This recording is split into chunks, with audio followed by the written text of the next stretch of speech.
So it's a pleasure to join Eric here in welcoming you to tonight's event. From the perspective of the Center for the Humanities in the Public Sphere, this is a really important event, and we very much enjoy collaborating with the HESCA series. And each year, the Humanities Center brings together usually a year-long speaker series to bring to essentially historical, cultural, and ethical perspectives from the humanities to bear on an issue that impacts our lives. And as many of you know from attending other talks that we've organized this year, our speaker series this year is examining death, a topic that obviously has occupied humans since time immemorial. Our series began last semester with a focus on themes related to contemporary society, including things like the landscape of cemeteries and crematoria, the portable memorialization of death through tattoos and car stickers, devastating attacks on migrant and poor communities in Mexico, as well as video games as a form of commemoration. But this semester, our series has turned to the more distant temporal examples of reactions to and rituals for death, in this case tonight focused on the European Middle Ages. And tonight's lecture by Professor Hahn will allow us to visualize the convergence of relics, often literally the bones of the saints, with the liturgical objects built to house them and the rituals that helped medieval Christians negotiate the relationship between life and death. These shrines honored the resting places of what Peter Brown has called the special dead, and these fantastic objects, which attempted to reflect in earthly terms the glory of the heavenly sphere, help mediate between ordinary Christians and, through the saints, Christ. For the faithful, the relics of the saints were indeed a locus of intersection between heaven and earth, and indeed reliquaries were an essential means by which to honor and draw attention to the intact and indeed triumphant remains of holy men and women whose deeds during their lifetime and their presence in heaven allowed them to evade the stench of decay and putrefaction that affected ordinary corpses following death. So we look very much forward to our talk tonight. But before I introduce our speaker more formally, I need to take care of a little bit of business. Our series, even though we're the last HESCA speaker this evening, our series is not quite done at the center. On the 6th of April in the Smathers Library, Professor Ellen Amster from McMaster University will allow us to continue to examine how humans have grappled with death and dying. In her case, she'll be talking about Sufi traditions in pre-colonial Muslim North Africa. For more information about our series and other events that are organized by the Humanities Center, we have a table just outside with a sign-up sheet so that you can get onto our mailing list, as well as papers about various events that are coming up. And I do want to mention, too, that after the talk this evening, there will be plenty of time for a question and answer period related to the lecture. I'd also like to thank the many people and organizations that have made tonight's event possible. In particular, I'd like to thank Sophia Akert, who's the Associate Director of the Humanities Center and makes all things run, Tim Blanton and Maddie Collins, our graduate coordinators, and also, of course, Class Shared Services that's done much of the legwork that makes events like these possible. This talk, as well as the reception that will follow in the atrium afterwards, have been made possible by HESCA, which, as you know, is the School of Art and Art History's eminent scholar lecture series. But other co-sponsors in our series include the Rothman Endowment at the Center for the Humanities in the Public Sphere, the Office of Research, the College of Liberal Arts and Sciences, the Smathers Libraries, the Department of History, Center for Latin American Studies, the Department of Spanish and Portuguese, the Department of Religion, the College of Veterinary Medicine, the Alachua County Library District, the Digital Worlds Institute, and the Honors Program. It really takes a village to make these events happen. So, after many months of planning, it's my great pleasure to introduce our distinguished guest, Professor Cynthia Hahn, who's a professor of art history and the director of graduate studies in art history at Hunter College, which is part of the City University of New York. She earned her Ph.D. from Johns Hopkins University and her master's from the University of Chicago. She's a specialist ranging across the breadth of the Middle Ages and sometimes well beyond it. and she's previously held teaching positions mainly at Florida State University, where she was the Gulnar K. Bosch Professor of Art History, but she's also taught at the University of Chicago, the University of Delaware, and the University of Michigan. She participated in the planning of the major exhibition, Treasure of Heaven, Saints, Relics and Devotion in the Middle Ages, and her recent publications include a number of books, the most recent of which is called The Reliquary Effect, which just came out in January. But earlier than this, she published Strange Beauty, Issues in the Making and Meaning of Reliquaries from 400 to circa 1204, as well as Portrayed on the Heart, Narrative Effect in Pictorial Lives of the Saints from the 10th through the 13th century. She has also published numerous journal articles and contributions to edited collections. She's currently working on a new book project regarding portable reliquaries, in other words, reliquaries that you could wear, a project for which she will enjoy a fellowship at the Institute for Advanced Studies in Princeton in the coming year. So without further ado, I hope that you will join me in welcoming Professor Cynthia Hahn, who will speak this evening on relics and reliquaries, a matter of life and death.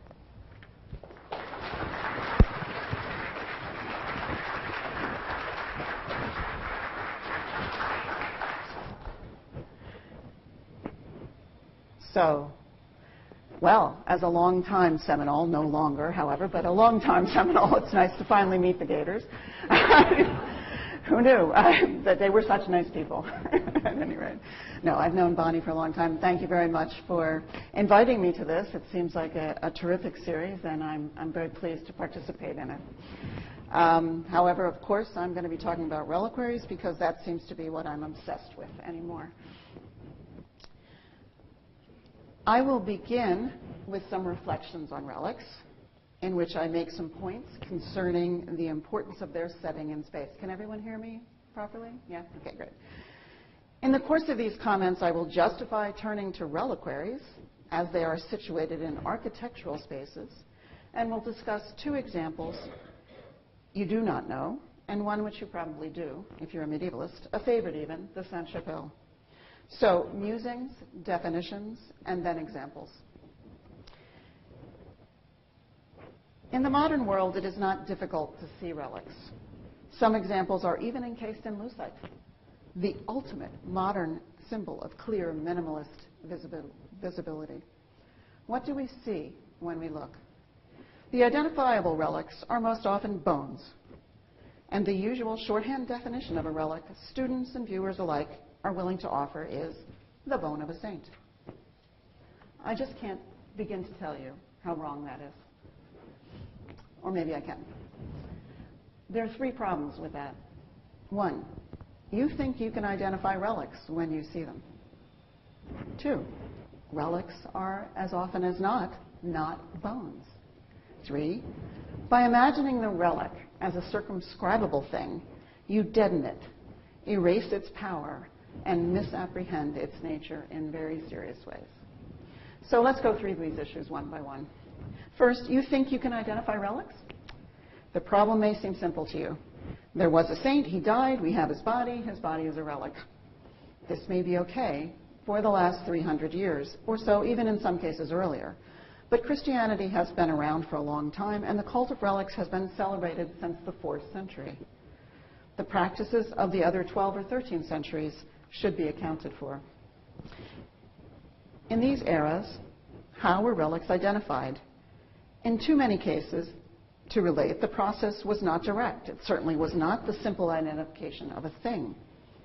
Instead, the relic, as in this instance, was the blood spilled on the earth or on an object at a martyrdom and gathered along with that dirt or object. The relic was the earth or stones upon which Christ walked as pebbles or sand, or the relics were the bones discovered through a dream. And these are where Christ walked. Or the relic was a bone discovered through a dream and excavated at the urging of the dreamer from the floor of a church or the grounds of a cemetery. Even more problematic from our point of view, the relic was a thing that simply appeared sometimes with no provenance or origin story whatsoever. Under these circumstances, who was able to identify the relic? In the last case, it may have been the relic peddler, such as Deus Dona, God-given, a character from the Carolingian period who distributed relics from Rome, bringing them to the relic-hungry north of Europe. Alternatively, it may have been Chaucer's pardoner who trafficked in what may have been pig bones. Others, even less well-known sources and persons, are recorded. Identifications might come from the local and ecclesiastical traditions about locations of bodies. Many relics were identified through the authority of the church, or again, dreams, preferably those of ecclesiastics. In the best circumstances, relics were identified through miracles, clear testimony to their power, but we will return to that later. Of particular interest to us today is another means of identification. That is, identification of a relic through its collection and enshrinement in a reliquary. This is both simple and complex. We could discuss the making of the reliquary, the identification of the relic with a label, often called an authentic, what a great word, and the insertion of the relic through liturgical ceremony, particularly interesting in the case of the altar, where the stone of the altar is washed and blessed, and then the relic is hidden from view, and the sealing of the reliquary by the bishop, who adds his name and authority to the final physical object. All of this is a process that progressively secures the identity and authenticity of the relic. But hold it, isn't this reversed? Isn't the relic authentic to begin with? I leave that an open question. Rather than discuss that fascinating topic, I would like to think about aesthetic strategies of authenticating and enshrining relics. Reliquaries and their surrounds work hard to create an environment of beauty and holiness that leaves no doubt in the mind of the viewer that what he or she is witnessing is part of a celestial order. But before we dive into that project, now that we have covered why relics are not bones and why they are difficult to identify, let us discuss problem number 3 from a moment ago. Why is a relic not a thing? Well, of course it is a thing, but not a thing alone.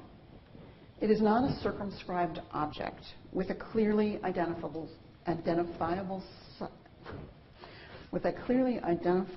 substance, nature, and use. Rather, it is at the center of a network of power of complex meaning.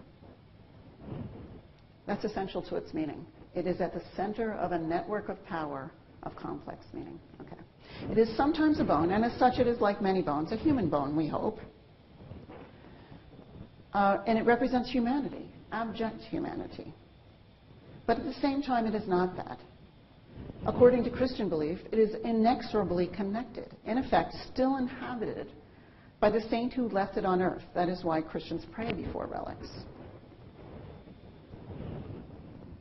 The saint is now in the court of heaven at the side of the resurrected Christ. Rather than impotent and abject, the relic is lively and powerful, a dramatic contradiction of its inert thingness. As a means of connection to the saint, a transmitter of prayer, the relic is capable of sending requests via the saint to God. That is the system of intercession, and it is essential to the functioning and meaning of relics. It has been the subject of theological importance since the very earliest martyrs, already significant in the letters of St. Ignatius of Antioch, martyr and associate of Polycarp, also a martyr, whose ashes were gathered and were more precious than precious stones. So in sum, we must recognize relics are things that contradict their own nature. They are lowly, even disgusting, in their materiality, as even discussed by medieval commentators such as Theophrate of Ectornoch. Yet even in their disgusting nature, they are more valuable and powerful than even the most precious earthly substances. As in 2 Corinthians 4:7, quote, "But we have this treasure in earthen vessels, that the excellency of the power may be of God and not of us," end of quote. The substance of relics is essentially an act of humble deferral to their divine origin. If we think of relics in these earthly vessels and containers made of mundane materials, And even if that material is gold and gems mined from the earth, can we just imagine them in the humble status of boxes, vessels, containers? But indeed, why should we denigrate the container, even though it has a tendency to, in fact, disappear in our fascination with its contents? Heidegger's jug is, as he emphasizes, self-supporting. It was produced but can be used. And although it can be filled, its nature is also to pour out. In that outpouring, the libation, it does service to the gods. So let us never denigrate the mere container. But similarly, what is the void in a reliquary? What is that space inside? Helen Hills writes eloquently of the tesoro, or relic treasury, in the Cathedral of Naples, which I'm showing you here. Quote, "It allows a glimpse through immeasurable time and space, the witnessing of that place where past and future, flesh and spirit are one. Interiors within interiors within interiors fracture any simple interior-exterior opposition, in a relation in which the smaller object, the relic, elides and encompasses its multiple containers, in relations that not only hold and protect, hide and reveal, but displace one substance with another. The relics are never housed and never contained. Instead, they are always excessive, overflowing, spilling out." We will return in a moment to the issue of multiple containment. But the spilling out that Hills describes is typical, in fact, I would argue, of all reliquaries. And containment versus disbursement has been a feature of their nature from the beginning.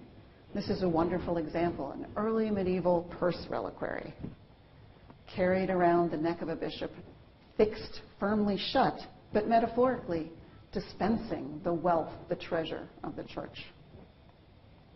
Thus, in some sense, a reliquary certainly isn't also a thing, but in fact is better defined as a space containing the ineffable, a never defined but defining container, a shapeless but also shapely frame, a comely deformity, a deformed comeliness. Okay, Pace Bernard of Clairvaux. If the reliquary is the intersection of the abject and the beautiful, the precious and the valueless, these values also continually change place. The container and the contained are elided and interchangeable. And we must take this elision seriously. For example, if a devotee enters a treasury to see the relic of the true cross, he or she is transfixed by the gold and crystal reliquary. I have witnessed this behavior, and it is the unusual Christian who peers in closely to scrutinize the relic. And of course, in most circumstances, that would in any case be impossible. And here we can see in this painting by Titian that the reliquary has almost replaced the relic in importance in the visual field. But let us not stop with the reliquary. Such powerful stuff is not simply contained, but multiply contained. As in the quote from Helen Hills a moment ago, interiors within interiors within interiors. I would tend to think of it in the other direction, enclosed and enclosed and enclosed, but this is no significant difference. Here is an example of an early Christian reliquary where we see this in operation. The multiply enclosed relic was contained within 3 reliquaries, successively nested together, successively of more precious materials, gold within silver, within beautiful marble, nested one within another, and discovered still intact in Varna in an archaeological site. I want to emphasize that relic enclosure directly speaks to space. The Mosaic ornamentation of Santa Perce, a Roman church built to house the 2,300 saints that Pope Pascal moved into the city in the 8th century, and the names are listed in an inscription, speaks to a triumphal home for the saints, rather than a mere refuge. Indeed, the word triumphal arch is first applied to the arch in this particular church, whose mosaics here, as I'm showing you, depict the innumerable saints and their entrance into the heavenly Jerusalem. You see them lined up in hordes on either side, about to enter that golden walled enclosure. The image both assures the faithful of the potential of saintly intercession and says something very important about space. Rather than pulling space down to the crypt where the relics were stored in this church, we see that it shows that the space extends in an infinite upward movement. That is, relics in heaven are, in essence, united. So much for musings and definitions. For the remainder of the talk, I will examine a further 3 examples of nesting. The Russian dolls of reliquary enclosure. I choose a wide assortment of case studies, some perhaps far afield of what you might have expected. And indeed, perhaps the most fascinating example of such nested containers for relic objects of power occurs not in the Christian, but in the Buddhist tradition. It provides some insight into the motivations, perhaps, of the nesting of relics in reliquaries. The stupa, or tower-like structure, of Famansi, also called the Dharma Gate Monastery, in Shaanxi province in China, was built in the Ming Dynasty over an underground palace, called a palace, sealed during the Tang Dynasty. That is, the Tang Dynasty is 618 to 907. The stupa, as you can see in this image, began to collapse in 1987 and was then excavated and replaced. In the foundations were 4 sets of relics of Buddha's quote-unquote finger bones, as well as a treasure trove of inscribed gifts and liturgical objects donated by devotees, attesting to the prasada, or grace, experienced in the physical presence of Buddha's relics. Although many presentations of Buddhism portray it as a philosophy spread through preaching to an intellectually persuadable populace, more recent scholarship has focused on the potential of Buddhism's material culture and practice. Stories tell of Buddha himself having to promote relic veneration to a skeptical audience. But such material expressions of faith have long been part of both practice and legend, including a dispute over Buddha's body at his death that began relic veneration with an archetypal division and enshrinement of the ashes of his body by 8 contending Indian rulers. The relic of Buddha's finger at Famansi, indeed it is said to have been a gift from Emperor Asako, 273 BC to 232 BC, Asaka was an ideal Buddhist ruler of India. He is reputed to have dispersed relics and built 84,000 stupas to enshrine and honor them, as well as a central stupa from which to celebrate a great festival of relics. The number 84,000 is significant in that it is reputed to be both the number of atoms of Buddha's body and an enumeration of his teachings, so that relics and sutras are in effect inextricably allied. In the 6th century, Emperor Wen, as part of his program to unify China, emulated Asaka and made an empire-wide relic distribution with reported miraculous consequences. The Famansi relic itself surfaces in the 7th century and is documented in records that attest that it was venerated by the Tang Emperor on many occasions. The relic was received and venerated lavishly by the court and the emperor. The relic may have received special attention because of imperial interest in the monastery and the healing nature of relics. In light of the later history of the relic, what is perhaps most striking about the ceremonies and their consequences is that the relic's fame was contingent on significant public display. Over and above texts such as the Lotus Sutra, which advocates the veneration of relics and the building of stupas, in effect a sort of monumental architectural reliquary, if you have it, that sort of thing, very large, an enclosure of the relic. Such honoring of remains, and especially the giving of gifts and ritual circumambulation of stupas, became essential to religious practice.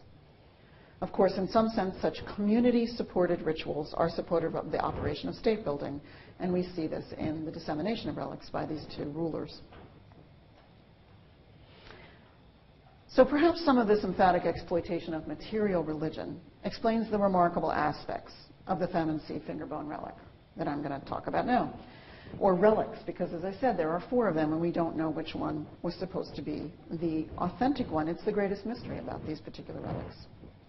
All four, in fact, as one prominent scholar notes, are quote-unquote patent fabrications. That seems like a very mighty challenge, but in fact, if we look at the one that's on the screen right now, it in fact is made of jade. Two are made of jade and two are made of animal bones. So they are clearly not, in any sense, of the rational approach, the relics of Buddha. And none is a finger bone. All are large and tubular, and this one has star positions, the Northern Dipper, etched on the interior. As that scholar Robert Scharf argues, what better expression, however, of the true body of the Buddha than a relic whose center is empty and whose compass is the entire universe? Constructed and contingent, it is the Dharma body itself. Furthermore, Scharf contends that such a form literally indicates Buddha's wordless teaching, while also calling upon metaphor. Quote, the wise student looks not at the finger, but at where the finger is pointing. End of quote. That is the moon or the luminous mind. He calls the relic object self-emptying or ironic, concluding that the relics and the reliquaries that contain them are genuine works of art. In contrast, another scholar gives a complex interpretation of events, containers, and relics, arguing that the whole indicates the true body mentioned in inscriptions in the site. So, notably, these relics as art could incite action, not only the giving of gifts, but also acts of self-mortification. In sum, surely if any relic could do without a reliquary, it would seem to be this one. From its history, from its use, from its display, it all seems to come down to a very clearly displayed object. It would be this white jade bone, an object made for devotion and contemplation, that has inspired extreme acts of personal sacrifice. But, as I just said above, the Pharmacy relics are not just enclosed, but multiply and excessively enclosed. All four relics ensembles at Pharmacy are multi-part of precious materials such as jade, gold, and rock crystal, and were all carefully sealed into their respective crypt areas. Are the multiplication of relics diversions? Are they false relics? Or somehow are they acts of devotion? Perhaps they survive as a sort of heavenly ensemble, for this sort of celestial gathering is depicted on some of the reliquaries, as for example this one. Eugene Wang argues that the multiplication of containers speaks to a process of journeying and the body relic and reflects funerary practice. So the most magnificent reliquary at Pharmacy, the 9th century ensemble, surrounding the jade bone I was just showing you, with stars, has 8 nested parts, and unlike the others, was made in a single program of production, in a single go. It's an intentional and complete art object, not a cumulative one. The first container enclosure is a tiny gold pagoda with a central post to hold and display the relic, through the 4 sides with open doors. The second container is made from a material like alabaster and set with gems, decorated with lotus motifs. The third container is again gold and gemmed with lotus motifs. The fourth is gold and decorated with images of Buddha and the celestial ensembles. The fifth is gilded silver and again has celestial groupings. The sixth is plain silver. The seventh, silver with large pearls and images of celestial kings and processions. The eighth and last in pieces was made of sandalwood with precious fittings and images of paradise and preaching. So when assembled, each container was literally put inside the next and wrapped with silk before being inserted. So it was a very secure and set of Russian nesting dolls. Scharf and Wang discuss elaborate rituals of purification and binding performed at altars. Finally, the whole, in a normal process of purification, is sealed with so-called adamantine and veneration, and was focused on circumambulation of the massive stone-built stupa, rather than on interaction with the relics or reliquaries. As relics shifted in Chinese imperial usage from instruments of healing to means of support of political regimes, perhaps the stabilization of the relic in place was necessary. So what we see at Pharmacy, the sealing with adamantine, a mythically impervious material, may be a gesture, finally, towards securing and fixing the power of the relic. At any rate, the relic was no longer at all visible or public. The sealing was extremely effective. After the many public displays that I mentioned a moment ago during the 6th through the 8th century, this pallic of the true relic and its crypt remained closed and undisturbed for 1,100 years, virtually only powerful through its legends, and only now opened as a museum and subject to many visitations by tourists. So perhaps in this first example, we begin to see a kind of a political motivation for a kind of a necessity to fix the relic in place. But let's go on and look at a second example. The second example of multiple enclosure is one that might be more expected from me as a medieval art historian. And I'm sure it will not disappoint. It reveals not so much sealing, but instead enhancement through enclosure. When Baldwin II found himself as ruler in Byzantium in dire need of funds, he wrote to his cousin, the French king Louis IX, who eagerly took him up on his offer to redeem one of the most important relics of Christendom, the Crown of Thorns. In 1237, once the relic was secured from the Venetians who had taken it in pawn from Baldwin, plans were set in place to build an astonishing palace chapel that could house this incomparable relic, a precious building with enormous stained glass windows that is often called a reliquary turned inside out. Although no expense was spared in the construction of the building, and it became one of the wonders of its age, its cost at 40,000 gold livres was dwarfed by the amount, 135,000 gold livres, that was needed to redeem the relic. Let us remember this was not buying relics, but rescuing them as a favor to the Crusader king. In acquiring the crown, King Louis did not just become the conservator of one of the Passion relics. The crown was one of the most powerful of Passion relics, said to be miraculous through Christ's blood, and always green and visibly whole. Indeed, the complete circle of the crown attested that no matter how many thorns were removed, the French king had the entire thing. The privilege of ownership allowed him the exclusive right to dispense relics, yet the iconography of the crown insisted that the crown remained whole. Louis seems to have paid a great deal of attention to the reliquaries of thorns that he gave away. Here we see him holding an example of the reliquary and two other medieval depictions of the reliquary where you can see that it's a circular kind of enclosure for the relic. Louis seems to have been, this is two examples of relics that were given away by King Louis in already prepared reliquaries. They were given to the monasteries at Assisi and at the Swiss monastery of Augun, and show a sort of type in both reliquaries. Here we can see that the thorn that Louis has taken from the Crown of Thorns is held in a precisely cut ovoid of clear rock crystal. The rock crystal is drilled with a central cylinder, a cylindrical void, to insert the thorn, to present it both visibly and safely. The stone is so very clear, and this clear rock crystal represents new African sources of rock crystal that were superior to earlier Roman sources. And it would almost seem at first to disappear, the rock crystal, that oval space there. Now this is really different from crystals on earlier reliquaries, and here's just one little example. And this is the sort of rock crystal that was previously available and was sourced in, say, Germany. There we see relics only behind imperfections, cloudiness, and a certain lack of clarity. The clarity and contrast of the thorn reliquaries suggests that Louis was making a very emphatic point. He is saying, this is my gift, one thorn from the Crown of Thorns. Here you can see it, and don't remember that the treasure is held elsewhere in my chapel in the French capital.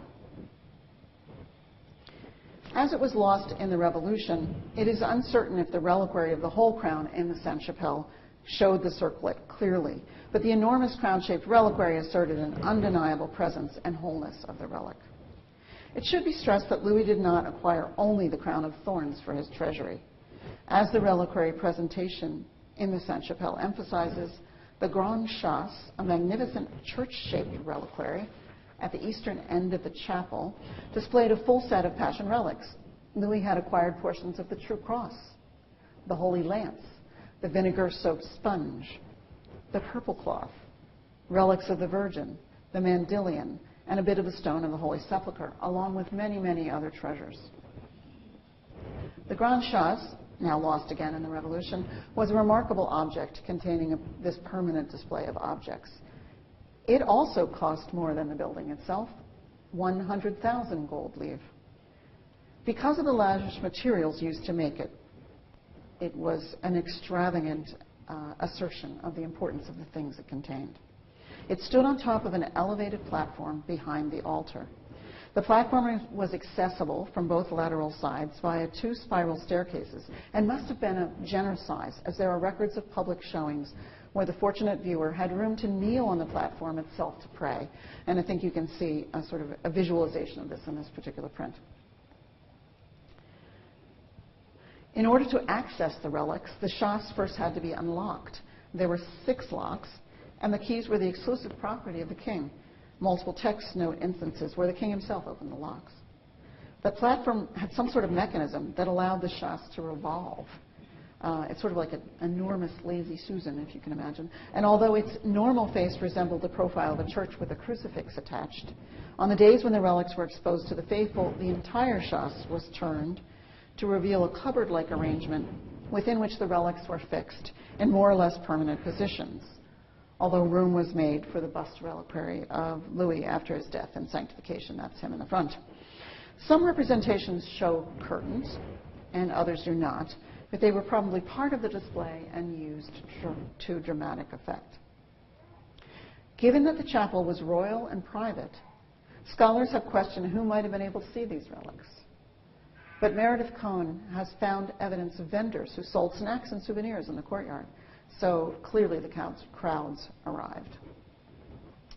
Daniel Weiss has compared the structure to the throne of Solomon, and comparisons to the temple and Holy of Holies is entirely consistent with Louis's aspirations to create, indeed, a sacred and powerful space where he, as the most Christian king, as he came to be called, could access the divine in priest-like fashion. Furthermore, because the Sainte-Chapelle was a testimony to the glory of France and its architecture epitomized the French style, a new style that was spreading across Europe in countless cathedrals, and even in, oh, I'm sorry, that's another picture of the installation. Here's the installation in Rome itself, in the so-called Sancta Sanctorum, where Pope Nicholas III rebuilt the most sacred site of Rome in this new French style, as you can see with the arches and style of the windows. But the style was even more particularized to Louis and his moment. Much of the color of medieval architecture, primarily in the form of paint, has been lost over the centuries, but few churches could have been as gloriously and fully decorated as was the Sainte-Chapelle. Every surface is painted, gilded, even encrusted with statuary and gems. And of course, the voids are filled with some of the most exquisite soaring stained glass windows of the Middle Ages. The sculptures attached to the piers represent the apostles. The enamels within the quadrifoil medallions tell of the passions of martyrs and windows, including the stories of the Old Testament kings. And in one remarkable window, the history of the relic of the Crown of Thorns, along with its progression across France and its reception by Louis and his family, Blanche and Bishop Cornut, is told. Indeed, Louis's possession of the crown connects his line to that of the Old Testament kings, specifically David and Solomon, and the reliquary of the crown is likened to the shape of the royal crown. Louis' Sainte-Chapelle was a remarkable achievement in the creation of holy space. It celebrated what became one of the most renowned relics of Christendom. Its distinctive reliquary presentations that I've just enumerated, those thorn reliquaries we looked at, which play with sight and precious materials and authenticate their source. The crown reliquary itself that asserts its wholeness and its regal nature.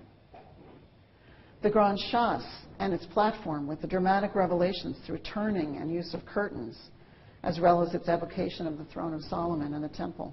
And finally, the chapel itself as an evocation of heavenly space. Through this series of ever more glorious levels of presentation, Louis put the ensemble forward as an incomparably powerful recreation of the Temple of Solomon and direct link to the divine. One even catches the echo of these divine spaces in the endless reproduction of the French Gothic style across Europe, and especially in the chapels built to house Louis' thorn gifts. My third example is a gorgeous but little-known space that again recreates heaven. Now is populated with its saints. The creation of integrated architectural spaces to hold relics is, I would argue, a primary feature of Baroque art, remarkably little discussed in art historical literature. Therefore, I boldly go where few, excepting Helen Hills, has gone before. Not far from Lisbon, a reliquary collection makes typical post-Tridentine claims to devotion to the sacrament. The Cistercian and royal monastery of Alcove, founded in 1153, was endowed with many relics during its long history.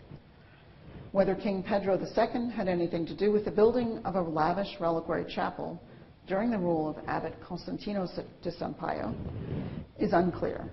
Although it should be noted that in addition to the earlier royal burials at Alcove, there is a series of royal portrait busts that was created for this monastery at the time. So one suspects royal involvement. The chapel was added, this chapel that we're looking at now, was added to what's called a new sacristy, built to accommodate the monastery's treasures under Manuel I, which was burned and then reconstructed yet again. So this is the final result of two reconstructions of the sacristy. Ultimately, it seems to contain only a modest number of relics in the hundreds rather than the thousands. A few wooden polychrome head reliquaries already existed, but when the need arose to accommodate the prestigious collection of relics, the abbot made use of local craftsmen, probably from a succession of workshops, to construct a series of busts, statues, and body part reliquaries using a relatively unusual medium for large-scale sculpture, that is terracotta. The largest figures, the 7 full-body sculptures, were cut after construction in transverse rounds to facilitate drying, firing, and transport, and each weighs a ton. There were also 82 busts, including the original 7 in polychrome wood, and 14 arms. Surviving are only 68 busts and 10 arms, but it's certainly enough. What a collection. Terracotta was a sagacious choice for Alcove because of the humidity of this locale. Wood would have probably lasted much less well. And the polychromy of the terracotta has a very lively and long-lived effect. Once more, the effect is the simulation of heaven on earth. Now centered on an altar, and I might add, a beneficent heaven populated by a tent of saints, under a masonry dome with an oculus that dramatically illuminates their presence and recalls, of course, a more famous pantheon, that in Rome. The reliquaries are set into what is, given the presence of the altar, a 360-degree gilded wooden retablo, which in its pilasters and other architectural details is also studded with relics behind tiny glass windows. One wonders who would have had the opportunity to venerate the saints here, because in essence, this is a glorified, oversized reliquary cupboard or treasury. And as the broken fingers on many of the arm reliquaries attest, the reliquaries were frequently used for the liturgy, were carried in processions, were used to bless, were used in all the ways that other reliquaries were used. So it truly was a sacristy. However, one imagines that only the abbot and very esteemed visitors had the opportunity to enter and participate in a mass in this very sacred space. The polychromy of the figures gives them a wonderful liveliness that amplifies the sense of their presence, and the individualism of their portrait characterizations and dress adds to the effect.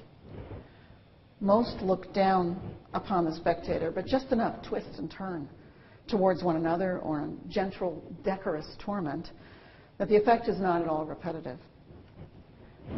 The environment is remarkably hospitable, making one reluctant to leave the presence of these very pleasant residents of the court of heaven.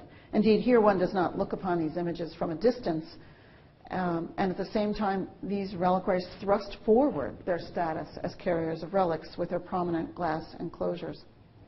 They also become the saints themselves, in effect. While in this chapel, we are in their space, immersed in their aura, the beatific world. And again, connection to heaven is direct through that oculus, recalling the Roman pantheon. It's palpable. One stands at the bottom, but is drawn upward. The notion of the nested reliquary that I've been trying to explore today is, if anything, therefore, most fully exploited in the Baroque period. Even if so often it is the host or the Corpus Christi at the center of the display, and the reliquaries are now animate, the space filled with a beatific multitude. As with so many circular spaces, the interior expands and spins, rising to the heavens in an emulation of heaven itself. This space contains, but does not control, the sanctity within. The relics are powerful, but do not escape. Instead, we are graciously ourselves invited to enter, to temporarily reside among the blessed. So, finally, given the topic of our series, perhaps I've not spoken sufficiently of death. Relics, bones, death, these are subjects that seem to fit together perfectly. But of course, Christians are inclined not to run from death, but to confront it in the hopes of a passage to elsewhere, as we've seen in each of these ensembles, Buddhist and Christian alike. Early modern people, in fact, did not have the horror of bones that we have, and in fact, here at Kutna, they are presented as elemental, even as beautiful. These are not the bones of the saints, but bones brought together to decorate a holy space. But once again, this is a space that worked for intercession, the principle we talked about at the very beginning. Intercession between heaven and earth. Between earth and heaven, really, I should say. Even when not populated with the devout. Here, victims of the plague at Kutna came to be buried in the presence of the holy. There was, in fact, a relic presence here, but it wasn't these bones. The relic was earth from the Holy Land, brought here and mixed with the earth of this Czech city outside Prague. And as such, it sort of infects the entire space. It makes the space holy through its presence. And then these bones, rather than relics of bodies, this space becomes a relic that receives bodies, a space itself made holy through the presence of the relic, and swallowing up and incorporating these bodies, present a presence and a power that anyone buried here hoped would grant them salvation. So once more, even among the bones of the people, the relic is hard to seize upon or to see. Enclosure is multiple. And once more, the sacred space is created. The hope for intercession and salvation is the ultimate promise of the relic, and the reliquary just tries to get us there. Thank you.